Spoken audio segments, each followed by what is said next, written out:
Good morning to all. Today, in this lecture, we are going to understand the substitution reaction in organic reaction section. First of all, now learn what is substitution reaction. Here we have the system जहाँ पर जो Z है वो Z Y Z को easily replace कर लेता है और अपनी इस Z की जगह पे Y आ जाता है। तो इस प्रकार के सिचुएशन को सब्स्टिट्यूशन रिएक्शन कहते हैं कि सब्स्टिट्यूशन इस Z की प्लेस पे Y का आना सब्स्टिट्यूशन कहलाएगा। और वाई जेड या तो हाइड्रोजन हो सकता है या कोई भी हेटेरोएटम हो सकता है। Now we have some example here CH3I CH3I को रिप्लेस कर दिया Cl ने, तो ये सब्स्टिट्यूशन हो गया। यहाँ पर हम देख रहे हैं OH जो ग्रुप है उसको जो Cl ग्रुप है उसको OH ने रिप्लेस कर दिया। यहाँ पे हम OH लिखेंगे इसकी जगह पे OH negative. OH negative replaces the Cl, or so it is so simple that the substitution is just the replacement of an atom by its own. तो उसमें हम यहाँ देख रहे हैं कि OH ने इस Cl को हटाया, तो ये एक प्रकार का सब्स्टिट्यूशन रिएक्शन हो गया। सब्स्टिट्यूशन रिएक्शन दो प्रकार के होंगे, एक को हम न्यूक्लियोफिलिक सब्स्टिट्यूशन रिएक्शन बोल सकते हैं और इलेक्ट्रोफिलिक सब्स्टिट्यूशन रिएक्शन बोल सकते हैं। न्यूक्लियोफिलिक में क्या होगा, जो अटैकिंग ग्रुप है, जो रिप्लेसिंग ग्रुप है वो न्यूक्लियोफाइल होगा और जो हटाया जा रहा है वो लिविंग ग्रुप होगा। Means when the nucleophile attacks on the carbon atom for the substitution, so this type of substitution reaction is nucleophilic substitution reaction. तो न्यूक्लियोफिलिक में न्यूक्लियोफाइल आया, इसने कार्बन पे अटैक किया और कार्बन पे अटैक करने पर न्यूक्लियोफाइल अपना अटैचमेंट कार्बन के साथ दिखा दिया और Cl जो लिविंग ग्रुप है वो यहाँ से इजीली हट गया। एसन रिएक्शन यानी न्यूक्लियोफिलिक सब्स्टिट्यूशन रिएक्शन जो है, जिसको एसन शॉर्ट फॉर्म में कहते हैं, इसके दो प्रकार हैं। एक है बायोमोलिकुलर न्यूक्लियोफिलिक सब्स्टिट्यूशन जिसको SN2 रिएक्शन हम यहाँ पे कहते हैं। SN2 रिएक्शन में सिंपली जो बेस है, ये जो न्यूक्लियोफाइल है, बेसिकली यहाँ पे हम इसको न्यूक्लियोफाइल बोलेंगे, एलिमिनेशन के केस में हम बेस बोलेंगे। Nucleophile will attack on the carbon atom from the back side and यहाँ से इसके बैक साइड से अटैक करेगा और Br को इजीली एलिमिनेट कर देगा, लीव करा देगा, और जिसमें Br की इस प्लेस पे ये आसानी से यहाँ पे जुड़ जाता है। This is the transition state. Transition state में क्या होगा, the formation of bond between the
जाता है और जो हमारे पास अल्काइल हैलाइड था वो कार्बोकेटाइन में कन्वर्ट हो जाता है। और हम जानते हैं कि tertiary carbocation is much more stable than the secondary and primary. So ये थोड़ा स्टेबल कार्बोकेटाइन है, इसमें Br निकाल के आसानी से मिल जाती है।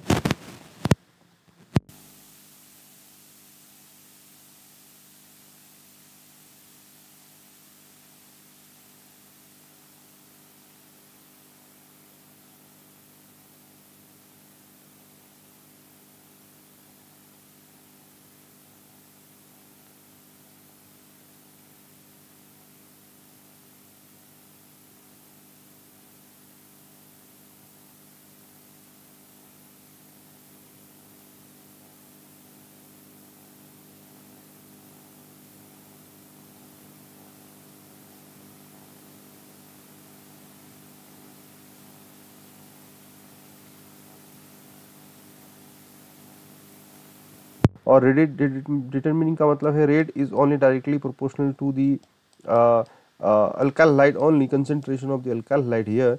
और वो भी कैसा है, टर्शियरी अल्काइल हाइड है, तो टर्शियरी हाइड के ऊपर डिपेंड करेगा। तो इसका मतलब है सिर्फ यूनिमोलिकुलर होगा, इसीलिए इसको यूनिमोलिकुलर के लिए एक 1 लिखा गया है। और यूनिमोलिकुलर SN1 से इसको इंडिकेट किया जाए, unimolecular nucleophilic substitution. So it is so simple. SN1 में हमने देखा कि सिर्फ और सिर्फ उसकी रेट जो है वो हेलो एल्कीन के ऊपर निर्भर करेगी। और इसका जो एनर्जी डायग्राम है उससे भी हम समझ सकते हैं।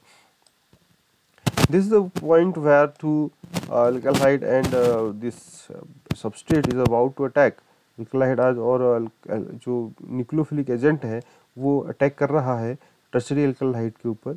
पहला एक्टिवेशन एनर्जी ने इसको ट्रांजिशन स्टेट तक पहुंचाया,